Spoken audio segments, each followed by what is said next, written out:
theme tonight is food, and so I started thinking about my food memories, and the first thing I thought about was my grandmother's cooking and how it was just terrible, like just awful, like the worst, like punishment. Like we would go to her house for Easter typically. That was the big event that we did at her house in the northwest corner of Indiana, right by Chicago.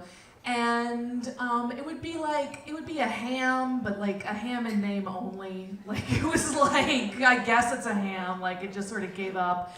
It would be green beans, but the kind where you just boil the green out of them because the green's not good for you. Like, get those beans not green anymore. So they would not be green at all. There would be a salad, and it would be made of Jell-O, yellow Jell-O, which, who buys yellow Jell-O? My grandma. And it would have like a can of mixed fruit inside of it. So just sort of like suspended in the middle of the Jell-O, like, ugh.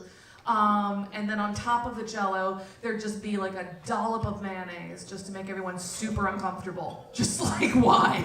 Why? So basically, you'd go to grandma's, you'd sit down for the big meal, and we, the grandchildren, would just hoard the bread. Like we would be like, I'm gonna need 6 of these rolls because this is the only food that's gonna get me through.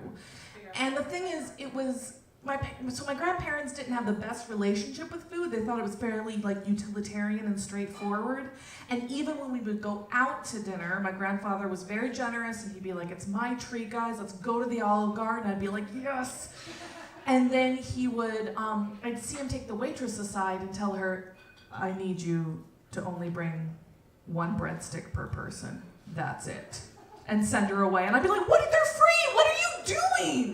Those are free! And I'm like 13 screaming in the Olive Garden while my mom's like, be respectful. And I'm like, no! I want 2 breadsticks or 4.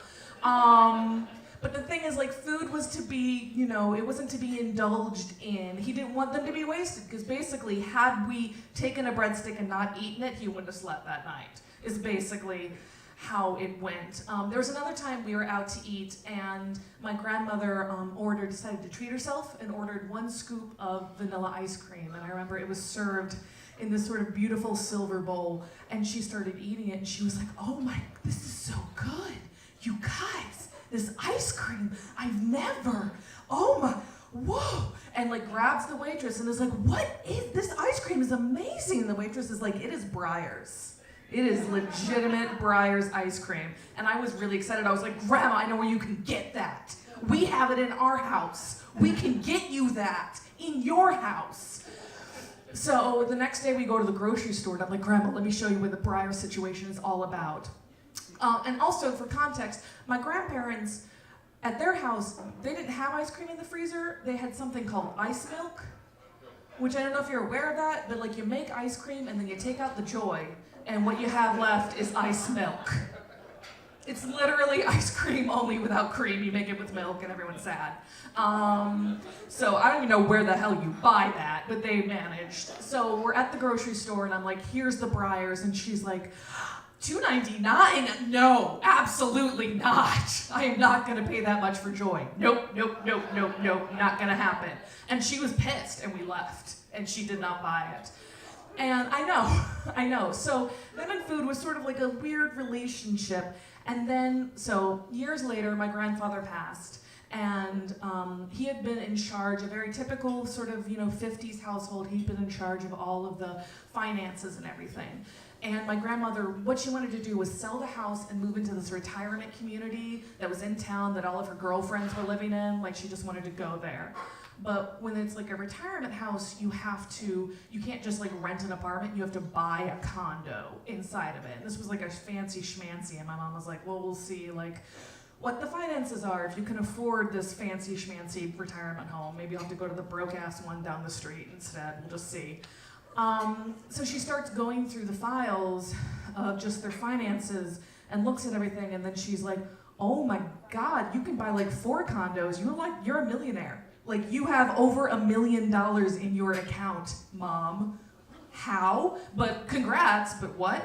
And so my grandma's like, so I can get the condo? My mom's like, yeah, get the condo. You're fine, get the condo.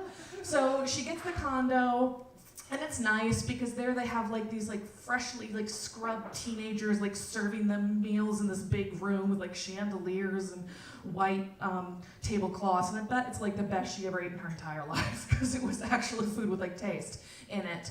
And I would go to visit her, and my mom would always say, like, when you go to visit your grandma, first off, because I was in grad school in Chicago at the time, so I would go visit her because get to see grandma. Also, free food served to me by freshly scrubbed teenagers. I was into it. So I would go and be like, I would be like, Grandma, what do you need me to bring you? She'd always ask for like milk or something. And my mom, I was under strict orders to lie to my grandmother about how much the milk cost. Never tell her the price of the milk. Just make it up. So I'd come in with a gallon of milk, and she'd be like, how much was it? And I 89 cents? That sounds like a lie, right? Like it was 89 cents, and she'd be like, that's much? I'm like, oh God. What prices do you expect it to be? And that is the lie I will tell next time. So the thing is, my grandparents were weird about food because they both sort of came of age during the Great Depression. So my grandfather, he was one of 7. He was the oldest of 7 kids. During the height of the Great Depression, his grandfather walked out on the family, just said, fuck it, I'm out, just left, moved into town. So his mom had to take in the neighbor's washing just for money, and he basically went to bed hungry for a lot of his childhood. There literally just wasn't enough to eat. So then when he grew up and had a job and a house in the 50s, he bought a deep freezer, and it was always full of terrible food, but it was full because he always wanted to make sure there was food around the house. And my grandma, during the Great Depression, her family lost the family farm. It was repossessed by the bank because they couldn't make the payments, and they had to move back into town, and she had to work as a secretary to support the entire family because her parents were just drowning in this depression of having their livelihood just taken away.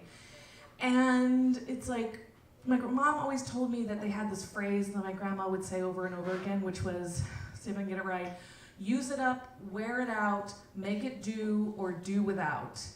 And I guess it was like that generation's YOLO. Like, they would just say that, like, this is what we do, guys, like, suffer and suck it up.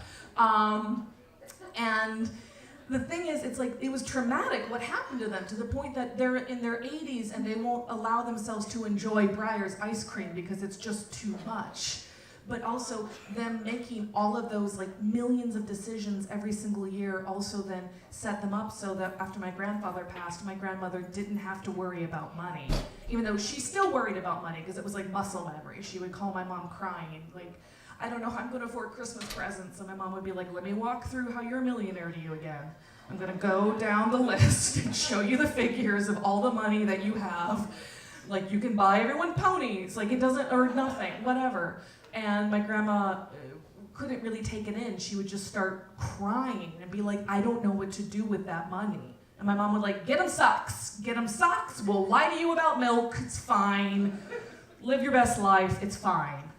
And so that's the thing, is it's like, my grandparents, they weren't really able to enjoy things the way that I think that my generation likes to enjoy things and indulge ourselves, but they also made these sacrifices that was like the American dream, basically. They had nothing, and then when they passed, they had a lot of money from all of the scrimping and saving, and I'm really sad that they didn't really get to enjoy things aesthetically like the way I would have wanted them to, but I'm also really proud of them for sort of just turning it around. And I'm also really happy that I'm never gonna have to eat that goddamn Jell-O salad ever again. Thank you.